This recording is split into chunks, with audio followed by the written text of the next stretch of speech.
అందరికీ నమస్తే. నేను మీ Ashok Kumar. Welcome to our channel. మనతో షణ్ముఖ్ గారు ఉన్నారు. నమస్తే షణ్ముఖ్ గారు. నమస్తే అండి. తోట చంద్రయ్య తెలుగుదేశంకి సంబంధించిన ఒక బీసీ నేత. నేను స్ట్రైట్‌గా చెప్పాలంటే తెలుగుదేశం గెలిచిన దాంట్లో ఫౌండేషన్ ఒక ఇటుక పేర్చుకుంటూ పోతే దాంట్లో ఒక ఇటుక తోట చంద్రయ్యగా నేను అభివర్ణిస్తానండి. ఆయన ప్రాణత్యాగమే ఈ రోజు ఉన్నటువంటి కూటమి ప్రభుత్వం కూడా నేను చూస్తాను.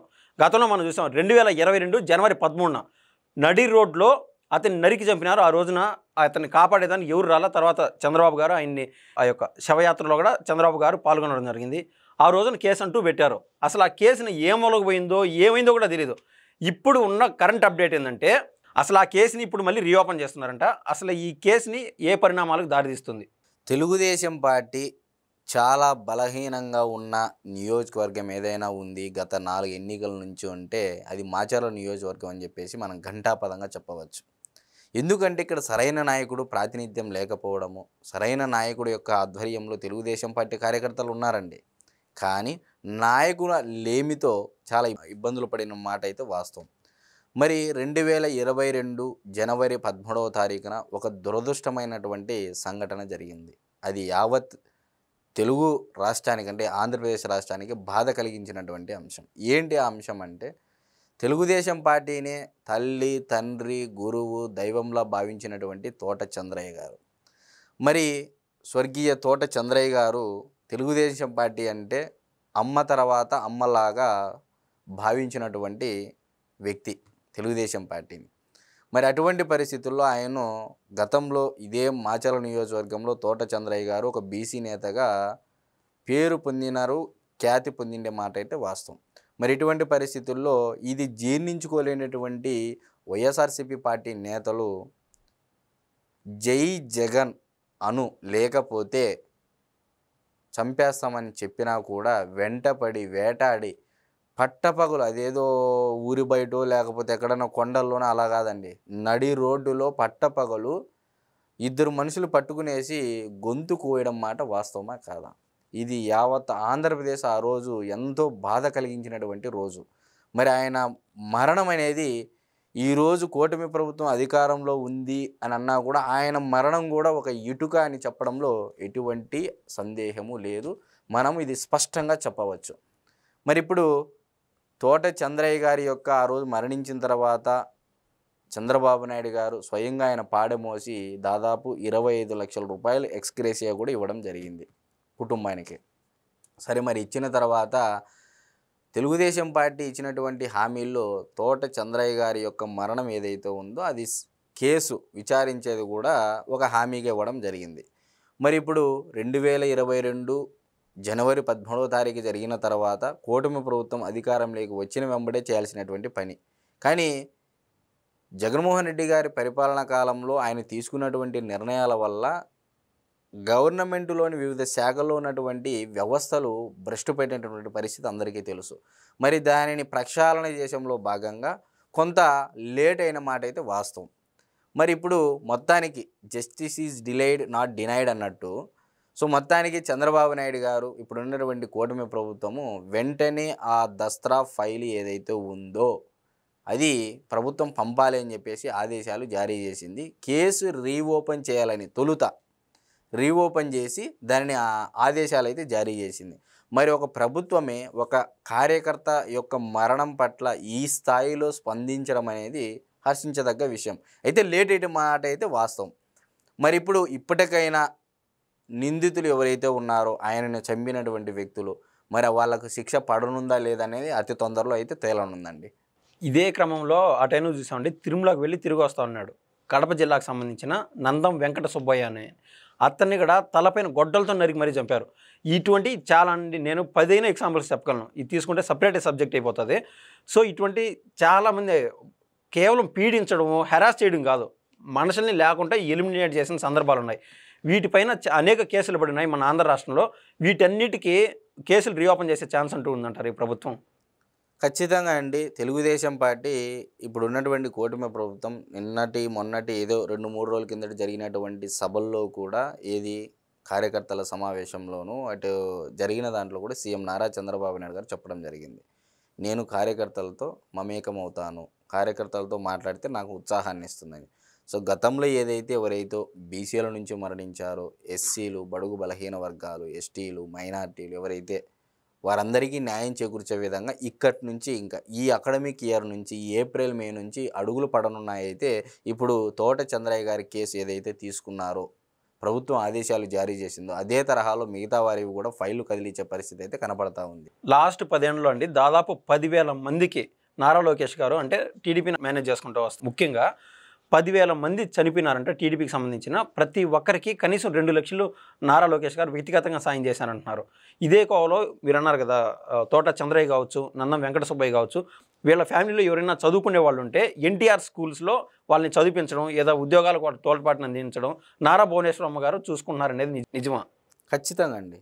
నారా అసలు ఎన్టీఆర్ ట్రస్ట్ ద్వారా ఏవైతే స్కూల్స్, కాలేజెస్ అటు లేడీస్‌కి సపరేట్, అమ్మాయిలకు సపరేటు, అబ్బాయిలకు సపరేటు ఈ విధంగా నడుపుతున్నారంటే ఒకసారి వెళ్ళి చూడండి ఆ స్కూల్స్‌కి. దాదాపు ఇలా రాజకీయాల కారణాలతో ప్రత్యర్థులను ఒకరికి మించి ఒకరు రాజకీయంలో నిలబడాలి, నిలదొక్కోవాలనే ఏదైతే ఎదుగుదలతో ముందుకు పోతున్నారో ఆ క్రమంలో చాలామంది వ్యక్తిగత కారణాల రీత్యా చంపుకోవడం జరిగింది. అలాంటి వారి యొక్క పిల్లలు అనాథలైన మాట అయితే వాస్తవం. మరి ఆల్మోస్ట్ ఆల్ తెలుగుదేశం పార్టీలో ఈ విధంగా మరణించినటువంటి వారి పిల్లలే దగ్గర దగ్గర ఒక 170 మంది ఉంటారు ఆ స్కూల్స్‌లో.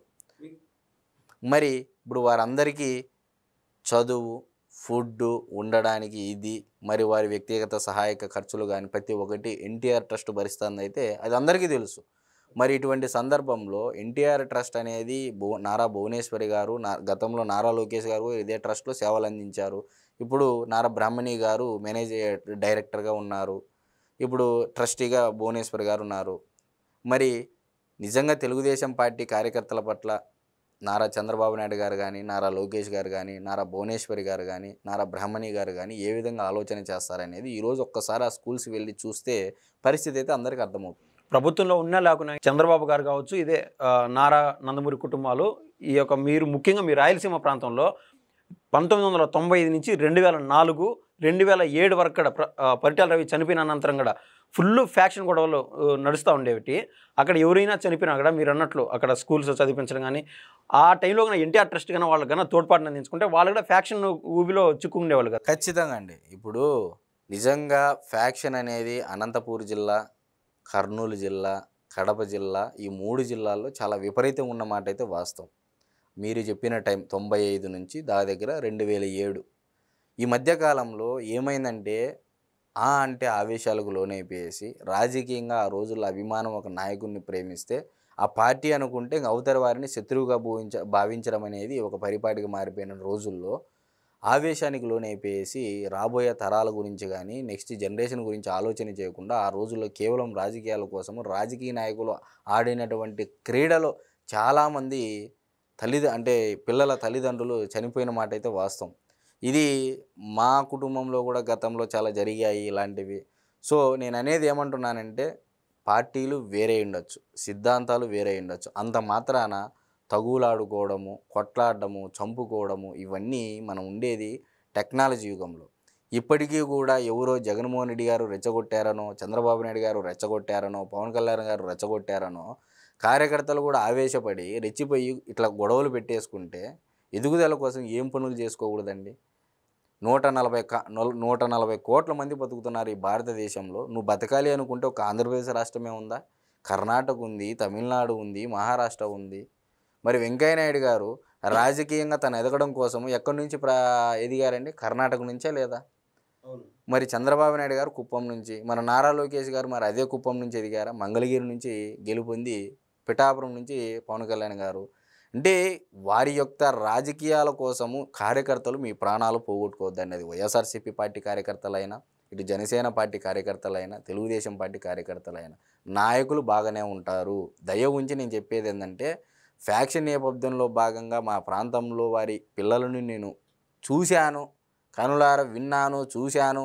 ఈ రోజుకి కూడా ఇప్పుడు చాలా మార్పు వచ్చింది. రాయలసీమ బ్యాక్గ్రౌండ్లో కూడా మీరు చూసుకున్నట్లయితే చాలా మార్పు వచ్చింది. ఎప్పుడైతే ఈ ఫ్యాక్షన్ వద్దు, మనకు ఈ రాజకీయాలు వద్దు అనుకొని చెప్పేసి ఎవరు బతుకు రీతే వాళ్ళు బతుకుతున్నారో ఇప్పుడు ఎక్కడ లేదు రాయలసీమలో. ఈ మధ్య కాలంలో మాచర్ల నియోజకవర్గంలోనే కొంత హడావిడి చేశారు కానీ ఫ్యాక్షన్ అనేది. గతంలో బనగానపల్లె, పాణ్యము, నంద్యాల, కోవెలకుంట్ల, జమ్మలమడుగు, ఇట్లా చెప్పుకుంటూ పోతే కర్నూలు జిల్లాలో సగానికి సగం జిల్లా, ఇట్లా చెప్పుకుంటూ పోతే అనంతపూర్లో మొత్తం, కడప జిల్లాలో సగానికి సగము. మరి ఇటువంటి ఫ్యాక్షన్ ఉన్న నేపథ్యంలో ఈరోజు ఆ జిల్లాలు చూడిపోండి, రాజకీయం ఏమున్నా నచ్చితే పార్టీకి ఓటేస్తారు, లేకపోతే ఎవరు బతుకు వాళ్ళు బతుకునే పరిస్థితి ఉంది ఈరోజు. నేనేమంటున్నానంటే ఎండ్ ఆఫ్ ది డే దయచేసి కార్యకర్తల మటుకు ఆవేశాలకు లోనైపోయేసి ఎవరో నాయకుల మెప్పు కోసం మీరు చంపుకోమాకండి అని చెప్పేసి నేనైతే మీడియా ముఖంగా నాదొకటి స్ట్రైట్ క్వశ్చన్ అండి. మీరు చెప్పారు కదా 1995 కావచ్చు, 93, 92 సమయం నుంచి 2009, 2008 ఆ సమయం వరకు కూడా అప్పుడంటే మీడియా తక్కువగా ఉంది. ఇప్పుడు సోషల్ మీడియా ఎంత బలంగా ఉంది, దగ్గినా తుమ్మినా కూడా న్యూస్ వచ్చేస్తుంది. ఇటువంటి కాలంలో కూడా 2019 నుంచి 2024 మధ్య ఆ మధ్య డాక్టర్ హై ప్రొఫెషన్లో ఉన్నటువంటి డాక్టర్ సుధాకర్ గారి మరణం కానీ, ఒక దళితుని చంపి డోర్ డెలివరీ చేయడం కానీ, మీరు అన్నట్లు తోట చంద్రయ్య గారి విషయం పబ్లిక్గా జరిగిన విషయం, మీడియా ఎంత స్ట్రాంగ్గా ఉండి కూడా పబ్లిక్లో ఈ యొక్క దారుణాలు, ఈ యొక్క హత్యలు ఎందుకు జరిగినాయి ఆ కాలంలో? చైతన్యం లేకపోవడం అండి. ఎదుగుదల కోసం ఇప్పుడు ఒక పార్టీని నమ్ముకొని ఉన్నారు. ముందు మనిషి బతికితేనే కదా పార్టీ ఎవరైనా. ఇప్పుడు నీ పార్టీ కన్నతల్లి లాంటిదంటే మనుషులందరూ ఇట్లా చచ్చిపోతే పార్టీకి కార్యకర్తలు ఎవరు ఉంటారు? నేను అనేది ఏమంటున్నానంటే పార్టీ గౌరవించండి, అభిమానం ఉంది కదా, నమ్మి మీ సొంత ఖర్చుతో ఒక 10 ఓట్లు వేపించండి. లేకపోతే మీ ప్రాంతంలో నువ్వు ఒక తెలుగుదేశం పార్టీని నమ్ముకున్నటువంటి ఒక కార్యకర్తను నాయకుడు అనుకుంటే ఒక 10 కుటుంబాలను దత్తత తీసుకో. 2022లో పెట్టినటువంటి కేసు ఇప్పుడు వరకు చిన్నపాటి ప్రోగ్రెస్ కూడా లేదు. ఈ రోజు రీఓపెన్ చేసే పరిస్థితి ఎందుకు రావాల్సి వచ్చింది? అసలు చట్టం దాని పని తను చేసుకోబోతుందని ఎక్కడుందండి చట్టము? ఎవరికి చట్టము? ఈరోజు పోండి ఎస్సీ ఎస్టీ కేసులు చూడిపోండి. గత 5 ఏళ్లలో ఒక ఉమ్మడి అనంతపూర్ జిల్లాకు ఎస్సీ ఎస్టీ కోర్టుకు పదాంపండి, ఒకరోజు చూపిస్తాను వాయిదాకు, తిరణాలు ఉన్నట్టు ఉంటుంది. అంటే ఎలా అయిపోయిందంటే ఈరోజు పల్లెల్లో కూడా జగన్మోహన్ రెడ్డి గారు అధికారం చేపట్టిన తర్వాత ఇప్పుడు రెడ్డి సమాజ వర్గానికి సంబంధించినటువంటి నా ఫ్రెండ్స్ ఉన్నా కూడా వారిని ఈరోజు పెళ్ళికి పిలవలేనంత స్థాయి కంటే ఆ కుల పిచ్చి, ఆ కుల జాడ్యం అనేది విపరీతంగా పెరిగిపోయింది. అంటే ఏ స్థాయికి వెళ్ళిందంటే ఇంకా ఉంటే ఇది మనమే ఉండాలా, మిగతా వాళ్ళంతా ఏదో అన్న విధంగా తయారైపోయింది. నిజంగా ఎస్సీల్లోనూ ఎస్టీల్లోనూ ఇటు బీసీల్లోనూ చైతన్యం రావాలండి. పార్టీలే, మనం పుట్టిండేది పార్టీల కోసం పుట్టలేదు, మనం పుట్టిండేది రాజకీయాల కోసం పుట్టలేదు. దేవుడు అనేవాడు మనకు ఒక జన్మనిచ్చినారు, కన్న తల్లిదండ్రులు మనకు శరీరాన్ని ఇచ్చారు. కాబట్టి మనం ఈ జీవితంలో మనము చేయాల్సిన పని ఏంది? మన కన్న తల్లిదండ్రులను సుఖపెట్టి వాళ్ళని బాగా చూసుకొని మనం చేసుకోబోయే ఎవరైతే భార్య ఉంటారో పిల్లల్ని బాగా చూసుకోగలిగితే చాలు. ఇంకా అంతకు మించిన దేశాన్ని అభివృద్ధి చేసేది ఏముంటుందండి? ఏ కుటుంబాన్ని వారు అభివృద్ధి చేసుకొని వాళ్ళని వారు చూసుకుంటా అంటే ఇంతకు మించిన దేశం అభివృద్ధి ఏముంటుంది? నేను అనేది ఏంటంటున్నానంటే దయ ఉంచి నేను చెప్పేది ఏంటంటే పార్టీలు ఏదైనా కావచ్చు, సిద్ధాంతాలు ఏవైనా కావచ్చు, కార్యకర్తల మటుకు ఒక్కసారి దూరదృష్టితో ఆలోచన చేయండి. రాజకీయాలలో మీ ఎదుగుదల కోసం ఇంకొకరిని బలి చేయడం అనేది ఇప్పుడు కాలంలో అది పద్ధతి కాదు.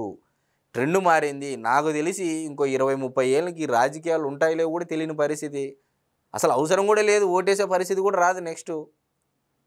అలా ఉంది పరిస్థితి. థ్యాంక్స్ అండి. నమస్తే.